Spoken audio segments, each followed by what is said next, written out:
We are at chapter 12. This is the second part of particle kinematics. Let's begin. Let's continue our discussion for rectilinear kinematics. Now we will work on erratic motion. So far the earlier problems we did, the motion was predicted given by the equation, but sometimes particle can follow an erratic motion. It means that there is no particular equation can be applied for entire its journey for velocity or for acceleration. In that case, if the particle's motion is erratic, in that case, the best way to analyze that motion is to graphical representation.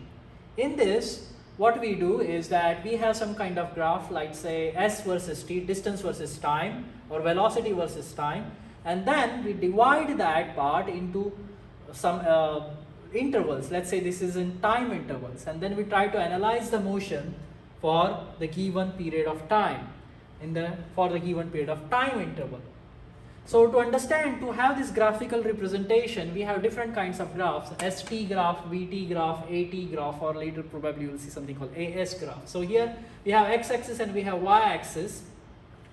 Here on x-axis we have position, and then y-axis we have time. Here we have another graph, we have position, we have velocity on x-axis and then time here. There we have velocity, time, acceleration versus time. So this kind of graphs tells us overall what's happening with respect to that particle for given period of time. So here I know that the particle, it starts at 0 position, and then from 0 to t1 it goes up to this position, then position here goes forward, then it stops, and it reverses itself, so on and so forth. So I can just see it, and then I will know overall what's happening throughout its journey of that particle, of that object. That's the general idea of this graphical representation of erratic motion. So any time you have erratic motion, it's the best way to observe or to analyze it is through erratic motion. So let's understand with the problem, and let's see what I mean by erratic motion. So here we have a problem from the book. A bicycle moves along a straight line. Its position described by the graph. So this bicycle is moving, it's in a straight line, and this position is given by the graph. So what happens is that we have here on y-axis we have position, and on x-axis we have time. So here what it says is that it starts with 0 position, 0 feet, and then with first 10 seconds it follows this journey for the position s is equal to t square. It means when s was equal to 1, when time was equal to 1 second, s was also 1, but time becomes 2 seconds, s becomes 4, so on and so forth. And then when time becomes 10 seconds, s becomes 100 feet. Then the profile changes, and then it follows a different path or different equation. It's 20t minus 100. That's the position. That's how the position of that bicycle changes from 10 to 30 seconds. So this is the graph, tells us overall what's happening with the position of that bicycle with respect to time throughout its journey.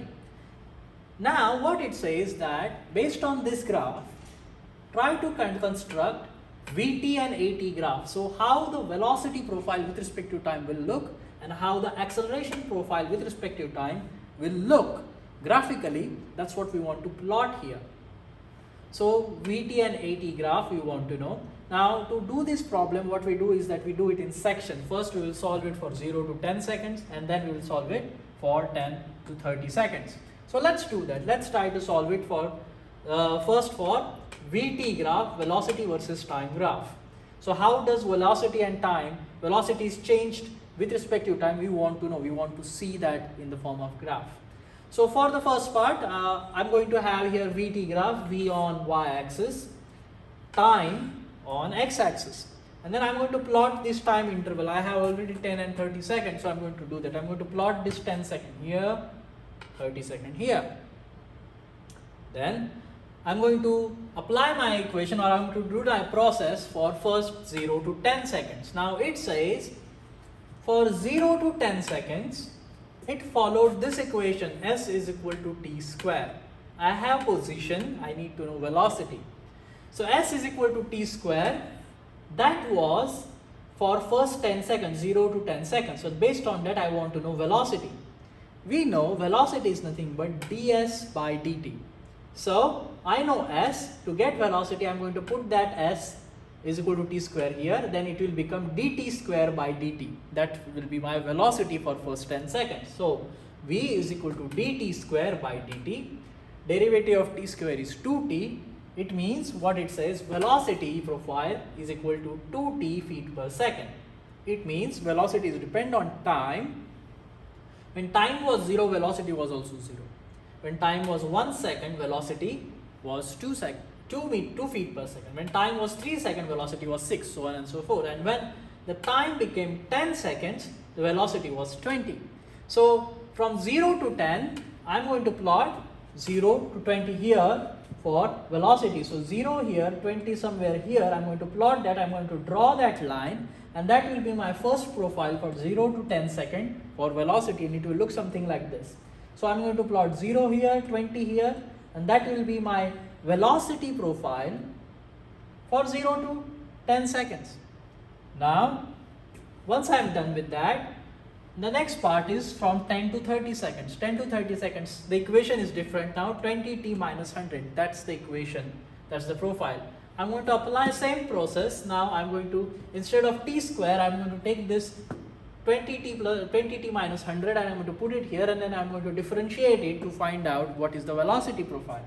So from 10 to 30 seconds, s is equal to 20t minus 100. I'm going to put that here. Now 20t minus 100, derivative of that, 100 becomes 0, 20t becomes just 20. So it will get me the velocity stayed constant 20 feet per second for 10 to 30 seconds. It means velocity at 10 seconds was 20 feet and velocity at 30 seconds also was 20 feet per second, and throughout in between. It means velocity stayed constant. So I am going to simply mark a straight line up to 30 mark, and that's my velocity profile. So it will look something like this. So what's happening here? That's my final answer for VT graph. So I look at it and I can see how the velocity of this bicycle changed. I know that now at 0 time it was 0, and then up to 10 seconds it was increased, and then after 10 to 30 it stayed constant. I can look at it and I have all that information about velocity just by looking at it. And that's the general idea about this VT graph. So that's the first part. It says velocity versus time. The next part is we have to find out acceleration versus time. So to get that AT graph, first we are going to draw acceleration on y-axis, time on x-axis, and then I'm going to mark this point 10 and 30 here. I'm going to mark that. Once I'm done with that, I know acceleration is nothing but dv by dt. I know that, and I have already calculated velocity profile for first 10 seconds changed from v is equal to 2t. That's what we know from the earlier part. So I'm going to take that velocity 2t and I'm going to put it in here, and I'm going to differentiate it one more time. So it will become acceleration d2t by dt. That's what it will become. And derivative of 2t is simply 2. So acceleration is 2 feet per second square. There is no time. It means the acceleration stayed constant from 0 to 10 seconds. It starts with 2 seconds and it ends with 2 seconds. It starts with 2 feet per second square and it ends with 2 feet per second square. That's what it says. So what I am going to do for acceleration at t, when t was 0, it starts with 2 here and ends with 2 here. So I am going to mark a straight line like this. And that's my acceleration profile for first 10 seconds. There is no t, and that's why it says constant. Now I want to know acceleration profile from 10 to 30 seconds. Now I'm going to apply same equation here. The velocity, I know that, stayed constant. Now you can guess, if velocity is constant, it means acceleration is 0. Derivative of constant is 0. And if there is no change in speed, there is no acceleration. Therefore, here I can say, as velocity is equal to 20 feet stayed constant, acceleration dv by dt, the derivative of 20, which is a constant, is going to be 0. So acceleration stayed 0 feet per second square. It means that from 10 to 30, the acceleration stayed 0. So I'm going to mark a line like this, 10 to 30, 0, and then I'm going to join this part as a dotted line to just complete the diagram. So initial acceleration stayed 2, and then acceleration stayed 0, velocity stayed constant, and that's my AT graph, acceleration versus time graph. Now I look at it and I know exactly what's happening with acceleration of this bike for all the time, whether it is 0 to 10 seconds, 10 to 30 seconds, I will know that. And that's how you can construct this graph for erratic motion. Let's do one more problem. This one is also from the book. Now, in this problem, we have a motorcycle, and that motorcycle, velocity profile of motorcycle is given. This is velocity versus distance. So distance is on x-axis, velocity is on y-axis, and this is given. What we can see here is that it starts velocity when distance was 0, it starts with 10 feet per second. The velocity started with 10 feet per second, and then it has increased up to 200 feet. So the motorcycle was driving from 0 to 200 feet with higher velocity, with increase in velocity. That's the velocity profile here. That's the equation for velocity from 10 to 200 feet. Then what happened? At 200 feet, the velocity stayed constant. It reached at 50 feet per second, and then it stayed constant. The motorcycle stayed constant from 200 to 400 feet. That's the constant velocity. So we have these profile, these information. We know how velocity changed of this motorcycle with respect to distance. We want to find out AS graph, acceleration versus position graph. How the acceleration changed. It means that on y-axis we will have acceleration, on x-axis we will have distance the way it is, and then we want to know with respect to distance how the acceleration changed. Okay. And then it says determine the time needed for the motorcycle for this entire journey. So from 0 to 400, how much total time required to go? That's what we want to know. So first one is a graph, second one is just a calculation about time. So let's construct first graph, AS graph, acceleration versus time. To construct that graph, I'm going to draw a graph, y-axis acceleration, x-axis distance, that is my acceleration versus distance here, S. And then I have 200 and 400 points here, intervals already here for the distance in feet. I'm going to mark that 200 and 400 here. Now first part, velocity changed for first 0 to 200 with this equation, so I'm going to get that. For 0 to 200 feet, the velocity was this. So how the acceleration changed? We know that this part ADS is equal to VdV. We are going to use that part. The reason we are going to use this one is that the time information is not given. Altogether, it doesn't say how much time and all that. It doesn't say that, and we don't have that information here. And therefore, as we don't have time, we are going to use the equation which does not have time in it. So here ADS equal to VdV. This relationship does not have dt or time in it. So I'm going to use that. ADS is equal to VdV, and I'm going to use that to find out acceleration from 0 to 200 feet, how the acceleration overall changed. So here this ADS VdV will become A is equal to V dV by ds. I am going to take that V, I am going to plug that in here, and then I am going to solve it. So it will become A is equal to this V here, I have V 0.2s plus 10, d by ds of again 0.2s plus 10. All I have to do is solve this acceleration, solve this differentiation. It's very simple, and yet I will get acceleration for 0 to 200 feet.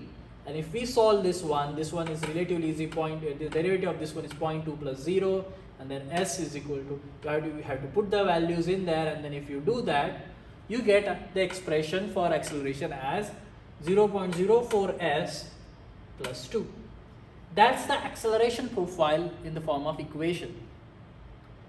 What it means that when s was 0, when the distance was 0, the acceleration was 2, because this term becomes 0 and 2.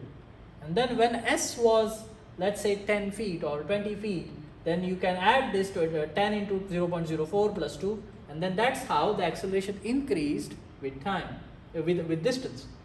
So I'm going to put first 0, and then if I put 0 it will become 2 somewhere here, and then I'm going to put final point 200 here. S is equal to 200, that 200 into 0.04 will become 8 plus 2 become 10, So acceleration was 10 feet per second square when it reaches to 200 here. So I'm going to mark a point 2 to 10 like this, and then that will be my first acceleration profile, graphical representation for acceleration for 0 to 200 feet. So I have 2 to 10. And that's how the acceleration will look like for the motorcycle from 0 to 200 feet. Then it says that velocity stayed constant from 200 to 400 feet. As velocity stayed constant, we can say that acceleration was 0. Derivative of constant is 0. And there is no change in velocity, it means acceleration was 0. So I can calculate like this, or I can simply mark from 200 to 400 0 line, and I can find out the acceleration was 0. So here we will calculate here from 200 to 400 feet, the velocity stayed constant, derivative of constant is 0, and therefore acceleration becomes 0. So you can do that, you calculate that, and then I'm going to mark this line from 200 to 405 0, and then I'm going to join this part as a dotted line to complete the diagram. So I have a dotted line here, and then that's how I can write it down. So this one is my first answer, AS graph, acceleration versus distance graph.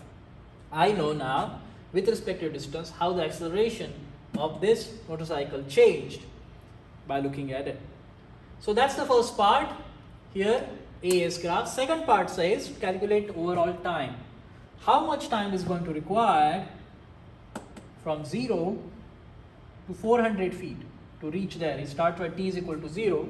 How much time? We don't have time here, it's not given, we have to calculate that. That's what they have asked. Now to calculate that, we are going to try to calculate this time first from 0 to 200, and then we are going to calculate time from 200 to 400. So we are going to calculate it for the interval from here and then here. That's what we are going to do. We cannot calculate the entire time altogether, we have to do it in steps. So first, 0 to 100, time required for 0 to 100, velocity profile is given. Now we are going to use V is equal to ds by dt.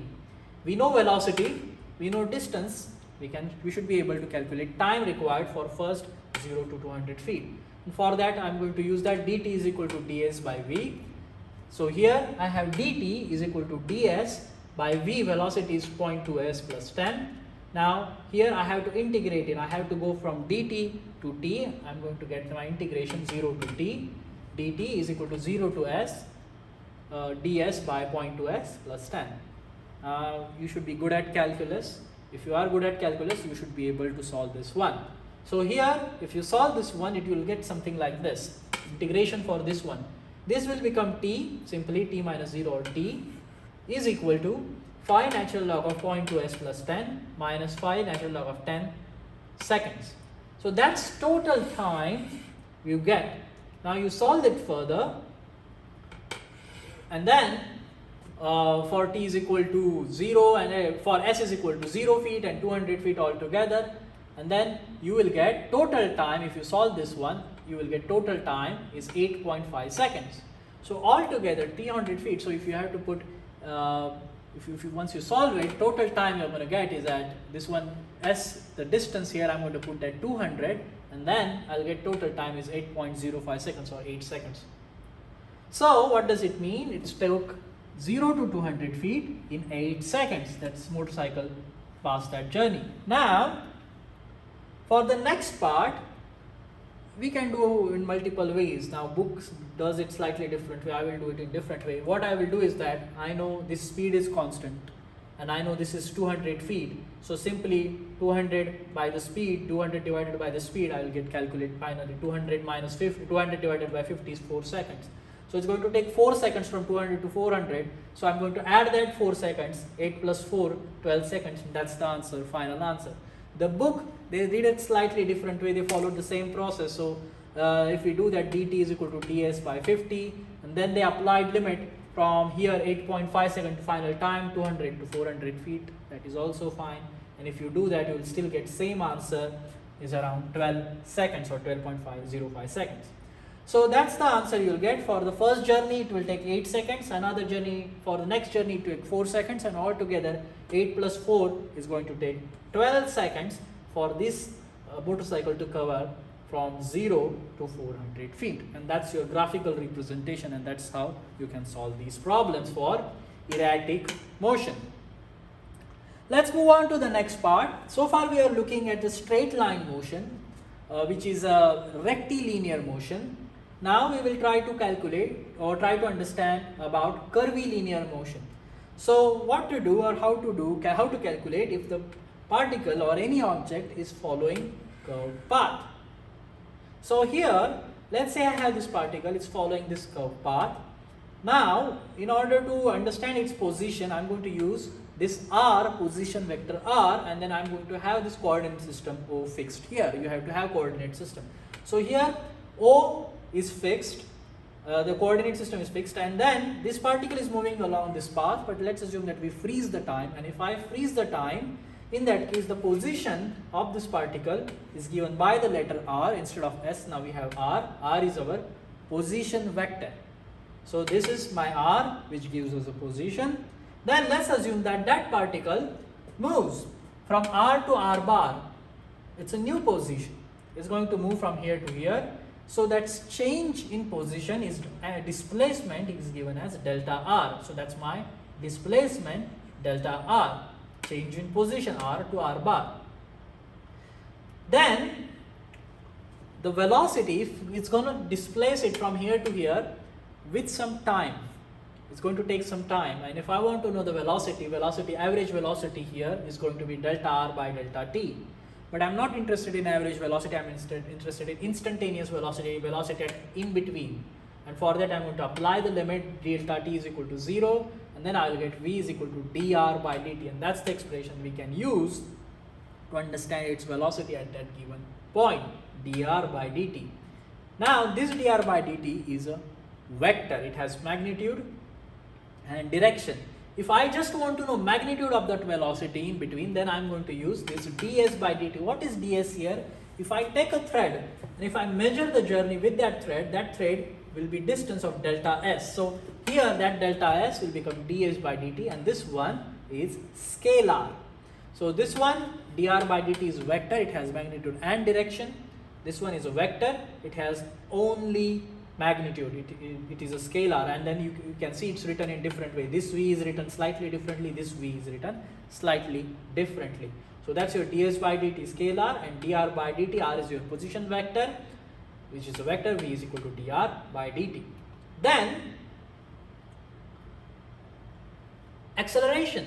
So let's say this particle moving along a curved path, and then it's going to accelerate from 5 meter per second to 10 meter per second. So velocity, change in velocity here. So therefore average acceleration is change in velocity upon time, delta v by delta t. And if I want to instantaneous acceleration in between, in that case I'm going to say a is equal to dv by dt. I'm going to apply limit at time goes to 0.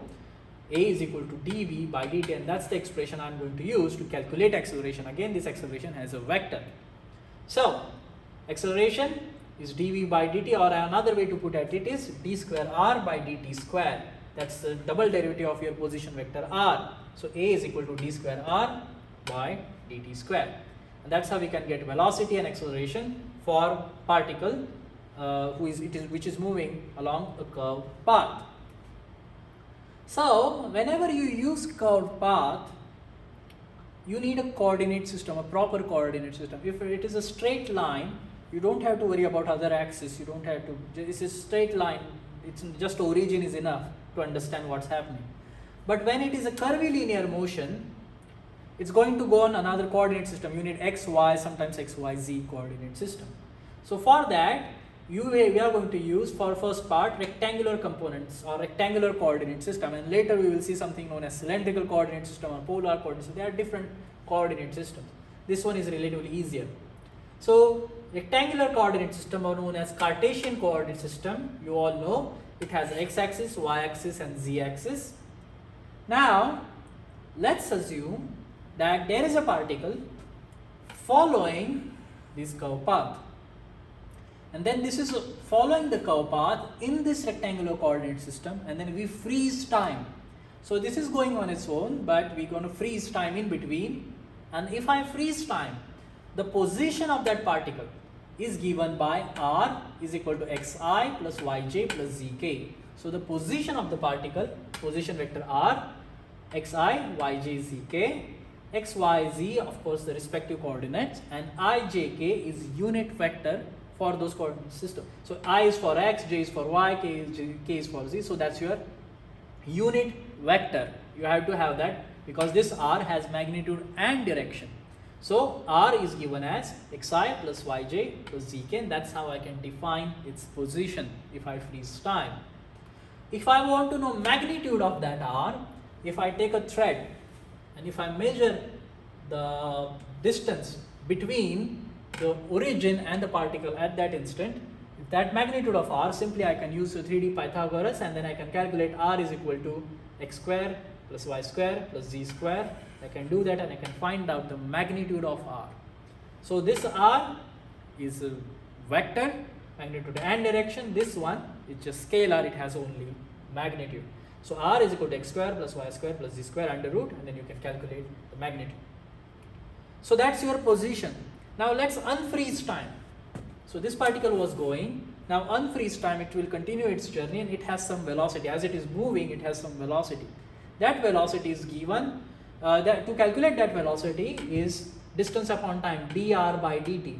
So whatever your position vector, you have to differentiate it with time. So position vector was xi, yj, zk. I'm going to differentiate that with time. So if I do that, let's find out differentiation of this one, d by dt xi. D by dt xi, if we apply product rule, dx by dti plus dx di by dt. Now this I is a unit vector. The derivative of this I is going to be 0, as it is a unit vector, it's constant, so it's going to be 0. And then I will only have this dx by dt I. This dx by dt is nothing but distance traveled in x direction, or simply x velocity, because it's per unit time, distance upon time, so it's x velocity. So same way I can rewrite for y and z. So here dx by dt is nothing but x dot or vx, velocity in x direction. And same way I can write down for the rest, velocity in y direction and velocity in z direction. So velocity will become vxi plus vyj plus vzk. What does it mean physically? This velocity in 3-dimensional coordinate system is moving along its path. It has 3 components. I can resolve its velocity into 3 components: x velocity, y velocity and z velocity. And combination of all these 3 velocities collectively moving this particle. And these are my velocities: x velocity, y velocity, z velocity. Whereas vx is equal to x dot, y dot and z dot. If there is one dot, that's a single derivative. If there is a double dot, that's a double derivative. It means it is acceleration. So later we will see something known as x double dot means that's your double derivative, that's your acceleration. So vx, vy, vz, and that's your overall velocity. If I want to know magnitude of that velocity, I'm going to simply vx square plus vy square plus vz square, and I will get magnitude of that velocity. Simple. So this one is a vector, this one is a scalar, this is a magnitude, and this is magnitude and direction. Then acceleration, let's say this particle is moving and accelerating with time along this curved path. So acceleration is nothing but dr by dt, velocity is nothing but dr by dt, acceleration is nothing but dv by dt. So I can replace these velocities with acceleration. The way I can do that is ax is equal to x double dot or vx dot or vy dot. So I can write down that as a is equal to axi plus ayj plus azk. So that's the acceleration I will get. dv by dt is equal to xi plus ayj plus azk, and that's the acceleration. This acceleration is again vector. It has magnitude and direction because you have ijk there. If I want to know just a magnitude, in that case I am going to use this formula: a is equal to ax square plus ay square plus az square, and I can calculate acceleration for this particle. So that's how you can calculate velocity and acceleration in rectangular coordinate system for a particle which is moving along a curved axis or curved path. So this rectangular coordinate system is very useful when we have a projectile motion. So every time you have, let's say you have a cannon and you're going to shoot something, or you're going to throw a baseball like this, in that case it's a free throw or free fall. In that case, it's going to follow a curved path. Because of the gravity, it's going to go at some height, and then because of the gravity, it's going to come down. Though that is your curved path or motion of a projectile. And to calculate that curved path, we can use this rectangular coordinate system. It means that we want to calculate if you throw it at certain angle with certain velocity. We want to know how far it's going to go. We want to know how high it's going to go.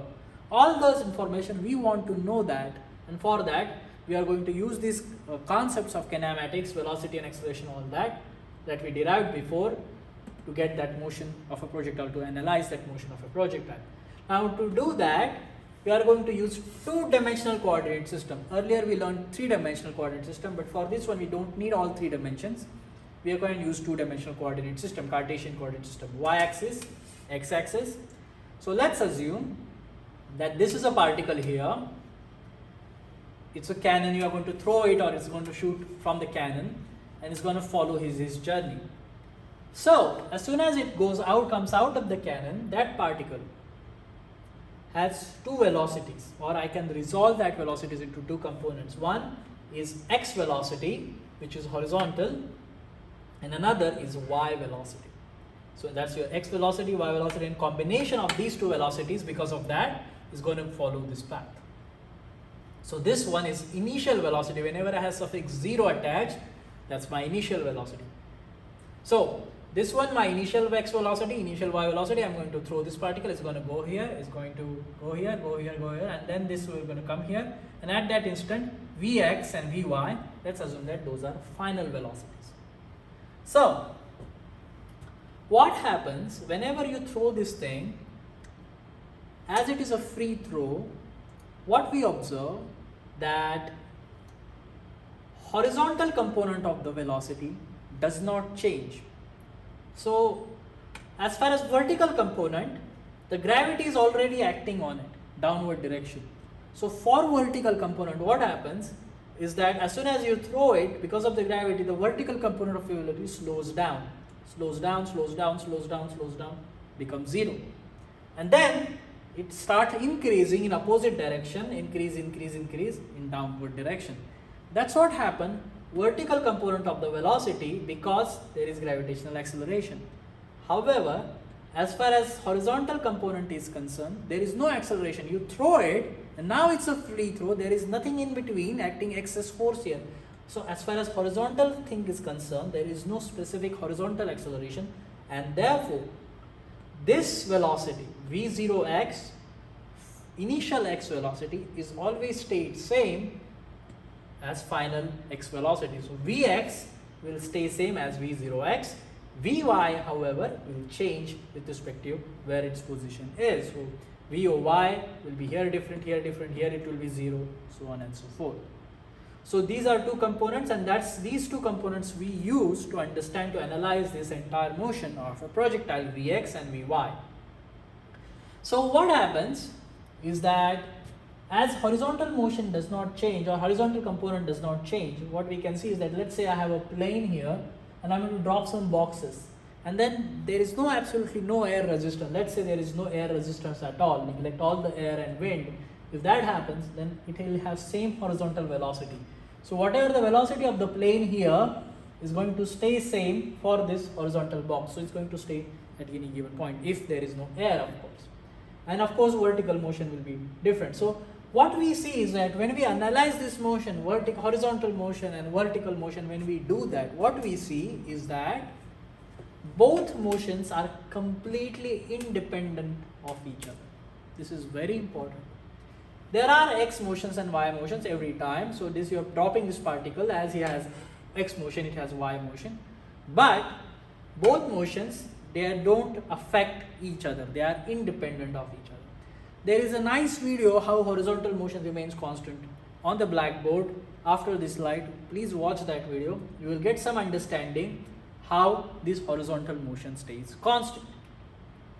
Now, what we are going to do is that we derived these three equations before in earlier video. V is equal to V0 plus ACT. That's your final velocity, initial velocity plus ACT. That's what we derived before. Now we are going to apply this equation first for horizontal motion, and then we are going to apply it for vertical motion. So let's start with horizontal motion. For horizontal motion, as I said before, there is no acceleration. Ax is equal to 0. So we are going to throw it horizontally there is no acceleration, only there is vertical acceleration downward, and it doesn't affect. So ax, acceleration in x direction, is 0. It does not exist for projectile, and therefore this equation, in this equation, this AC will become cancels out, so this will become 0, and this I will get final x velocity is equal to initial x velocity. That's what we observe. Final x velocity is equal to initial x velocity. Then this formula, this will become 0, will become this x, the total distance covered. How much distance horizontally is going to cover?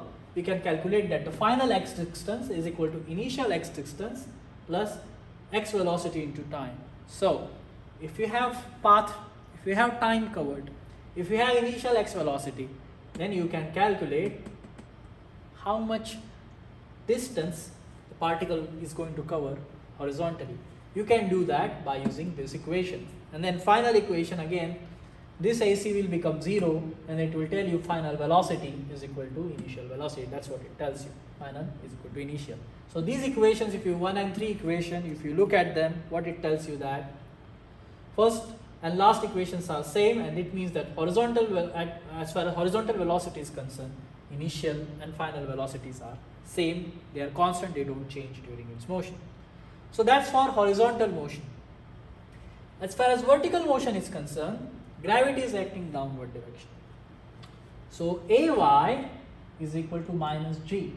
So that is acting in downward direction, and I'm going to apply that. I'm going to put this AC as minus G, negative G, as it is downward here. So in this coordinate system, anything upward is positive, downward is negative. So I'm going to apply that minus G here, and then I'm going to write down this formula. So it will look something like this: final y velocity, final y distance, and final y velocity again. So that's your final y velocity and final y distance. How it's going to go up, high or low, we can do that. We can try to calculate by using these formulas, and we are going to use them, and we are going to solve the problem. You learn more about it. Then if you want to know the actual velocity, in that case you simply use Pythagoras. So here you have Vy, you have Vx. If you want to know V, you do simply Vx square plus Vy square under root, and then you should be able to find out the velocity or magnitude of that velocity. That's how you can calculate this thing. So that's for horizontal motion, and for vertical motion, these are the equations that we use. Let's quickly go to the problem and see what we can do here. So in this problem, what we have is a sack slides off ramp. This is a sack. It's coming off ramp, and it has horizontal velocity of 12 meters per second. So it's going to come here, and horizontally it has velocity of 12 meters per second, and then it's going to follow this curve path and going to drop here. So this here is total distance is 6 meters to the ground from this slide. What they have asked is that calculate the total time required for this point to this point. How much time from here to here? And then they have also asked what is the range, how far it's going to go. You can imagine if the velocity is too high, it's going to come here or here or here. Or velocity is too low here. If velocity is 0, horizontal velocity is 0, if you just drop it, it's going to drop here. So in this problem, what we want to know is that what is the time required, TAB, and how far it's going to go. And for that we are going to use these equations. So here first we apply this equation for vertical motion. Vertical motion here, I have YB, that's my final point, vertically is going to cover this distance of 6 meters at this point. So that's my final point YB, that's my final distance, is equal to initial distance, this one S0 initial distance, YA because that's the Y starting point, then VAY TAB. So here I have initial velocity, initial y velocity into time. In this case, initial y velocity is 0. There is no y velocity here, only x velocity. And then 1/2 ACTAB. So all I have to do is put the numbers in. YB, the position of YB, my coordinate axis is here, so this 6 meter is in downward direction, so it's going to become -6. So I'm going to write down -6 here. YA is 0, its coordinate system, plus y velocity is 0, and then I can calculate time. Once I have time, I'm going to take that time, I'm going to put into this equation, and then I can calculate range. So this equation for the range is final x distance. Final x distance is equal to initial x distance plus x velocity into time. X velocity 12 meter is given. I can find out time. So xa is 0. I put the time there, and then you should be able to get xp. So here, once we put the number -6, 0, 0, 1/2 minus 9.81 TAB square. Now all you have to do is run these numbers, and you can find out time, which will come around 1.1 seconds. It means it takes from here to here 1.1 second. Then once I have time, I'm going to take that time, I'm going to plug that in here, and then I should be able to calculate how far it's gonna go. XB, that's x distance covered. I don't have the value, so XA is 0, 12 into 1.1. So 12 into 1.1 will become 13.3 meters. So what it tells me, that from this point to this point, it takes 13.3 meters altogether. And that's the problem. That's how you can solve this problem. So that's how we use this equation. Do you practice more, and then you will get this equation. Don't read the problems. Many times I see students reading the problems and they think that they know it, but in exam they can't solve it. So don't read the problem. Take pen and paper and solve these problems. Change the number. See what happens. See if you change it from 12 to 15, 12 to 20, what will happen. See if you change it for 6 meters, what will happen. Try to think that way, and then change something about it and try to solve these problems. Don't read the problems. It is very important. Let's do another problem. In this problem, what we have is a wood chipping machine. In this wood chipping machine, this machine is shooting these chips, wood chips, at 30-degree angle with velocity of 25 feet per second. It's going to go like this, and then it's going to drop it on the pile. What they have asked in this problem is to calculate the height of this pile. How high this point A at that given instant. That's what we want to know. So it says that 20 feet is horizontal distance from point A, 4 feet is the ground height, angle is given, initial velocity is given. Find out the point A, or find out how high that point is from the ground. So to solve this problem, what we are going to do is that we are going to solve it for point YA. If we can find out the position of YA with respect to this coordinate system, then we should be able to find out height. So whatever the point YA, this distance, we are going to subtract it from 4, and then we should be able to find the height. And that's the general idea. Now in this case, YA is downward direction, so it's negative, so YA will become h minus 4. But that's how we can find out the value of h. So to calculate YA, we are going to use this equation. YA is vertical motion, vertical position here, YA.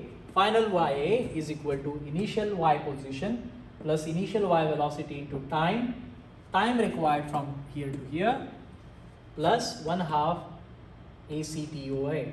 Now acceleration, gravitational acceleration is downward in feet per second square, 32.2 feet. This is important because the unit here is given in feet. So downward direction acceleration I'm going to use as minus 32.2 feet square, 2 feet per second square downward direction, and that's minus. So here my object is to calculate YA. I don't have time. I don't know how much time is going to require for the chip to come from here to here, OA, TOA, time from O to A. I don't have that. To get that, I have another information, 20 feet. I know it takes 20 feet horizontally, so I'm going to use that information. Horizontal motion 20 feet xa is equal to initial x position plus VOX TOA. Initial x velocity TOA. Now, I have velocity at 30-degree angle, 25 feet.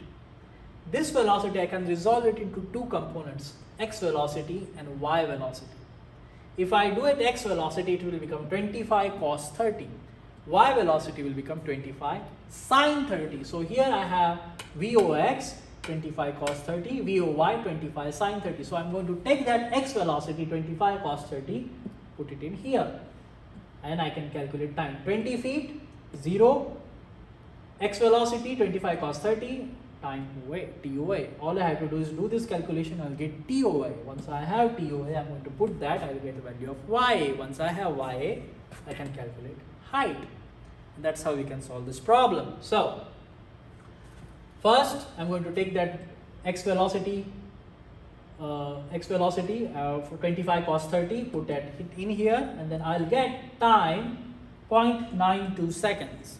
So if I do these calculations, I get the time required from this point to this point is 0.92 seconds. Once I have time, I'm going to take that time, put that into this equation, and get the value of YA. And once I have value of YA, I can calculate final height. So here final height will come around 1.81 feet. So all you have to do is punch in the numbers here, and then you can solve it for the height. And if you do that, the height you will get final is 1.8 feet. So from the ground, this point A is at 1.8 feet, and that's how you can do it, by doing these calculations. So all you have to do is first get time. Once you have time, get YA. Once you have YA, you can calculate whatever the value of YA, subtract it from 4 feet, you will get H is equal to 1.8 feet. And that's how you can solve these problems. Okay, let's do another problem for projectile motion. Now in this problem, what we have is a motorcycle. A motorcycle is going off this ramp, and then is going to drop at point B here. So it's going off at 30-degree angle with some velocity. We don't know velocity in this problem. So it's going to go with 30-degree angle. It's going to reach at this point, and then it's going to continue. And this point B is 1 meter lower than point A. That's what given.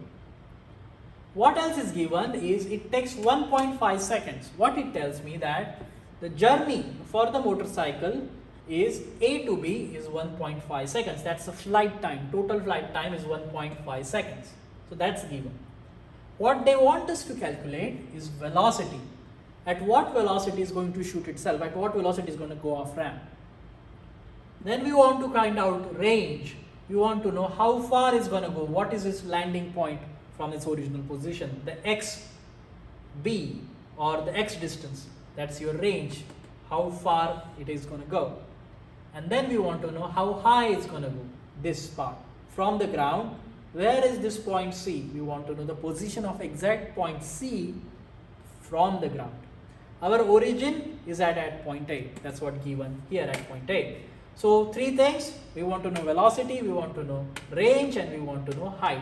That's what they have asked. The given information is flight time and angle 30-degree, and that's pretty much it. Now the first part, to calculate velocity VA, we are going to use this formula. Here for vertical motion, final YB, final Y distance, that's position of YB is equal to YA, initial Y position, plus initial Y velocity into time required, time we have 1.5 seconds, plus 1/2 downward direction acceleration TAB square. So again acceleration is downward direction minus 9.81. We are going to use that here. So here YA is 0, its origin. YB we know 1 meter downward. So this YB is Y direction minus 1. It's downward 1 meter. So that's the distance we know. YB minus 1, YA 0, VAY is nothing but whatever VA velocity into sine 30. So velocity is VA sine 30 and VA cos 30. So this VAY is VA sine 30 time 1.5 minus 9.81, and then if we solve it, we will get the value for VA. Once we have value for VA, we can put that value here and we can solve it for horizontal motion for R. And once we have R, we can find out height by using this equation by considering journey from A to C. So for the first part, we put the numbers in to calculate VA. YB is minus 1, then this one is 0, VA sine 30, 1.5 seconds. You do this calculation and then you will get final answer as VA is equal to 13.38 meter per second. It means this guy is jumping with the velocity, initial velocity of 13.38. That's what we get when we apply this motion for vertical motion equation. Then we apply for horizontal motion. Now we have VA initial velocity, we are going to apply that. Now x velocity is 13.38 cos 30. So that's my x velocity time 1.5, x is 0. I can calculate range, and then if I do that, it tells me 17.4 meters. So all you have to do is the calculations, and the range now you are going to get is 17.4 meter. So that's the distance. It's going to go off from here, and then after 17.4 meters, it's going to drop at point B. And once I have that, then I want to find out this point C. To find that point C, I'm going to use this equation. Now what I'm going to do is that to find out point C, I'm not going to consider the rest of the journey. I'm going to consider the journey up to from A to C. It means what happens, A is my initial point, C becomes my final point or final position, A to C, and that's it. So this vertical motion I'm going to only consider for A to C. Here vertical motion we consider from A to B, and we use different equation here because we have time here. Here we don't have to worry about that. We are going to simply use vertical motion from YA to YC, or velocity here and velocity here, and then we are not going to consider the rest of the part. So my initial point, my final point here. I have an equation for vertical motion. My final point VC square Y is equal to VA square Y. That's my initial Y velocity is equal to 2AC final Y distance minus initial Y distance. Now what happens as far as vertical component of the velocity is concerned? Vertical velocity decreases because of gravity is acting downward, and at point C it becomes 0, and then it starts increasing in downward direction. So fundamentally I know whatever happens, vertical velocity at point C is going to be 0. So velocity here is 0, therefore I can apply that velocity 0 value here. So VC square Y is 0, Y velocity at point C is 0, VAY square, I know that it is nothing but VA sine 30 or 13.38 sine 30. 2AC, YC I have to calculate, YA is 0, YC is my final point. So whatever YC will come, I am going to add 1 meter in that, and that's my position from the ground. So that's what I do. So 0 square, and I will do the rest of the calculation, and once I do that, what I get is total height from the ground for point C is 3.28 meters. So all you have to do is punch in the numbers, and then you can find out what is the final point C. That's what important here. So velocity at point C is 0.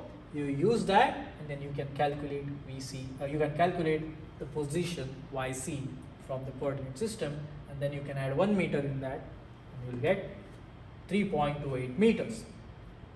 So that's how we do projectile motion. Let's stop here, and we'll continue the next part, normal and tangential components, in the next video.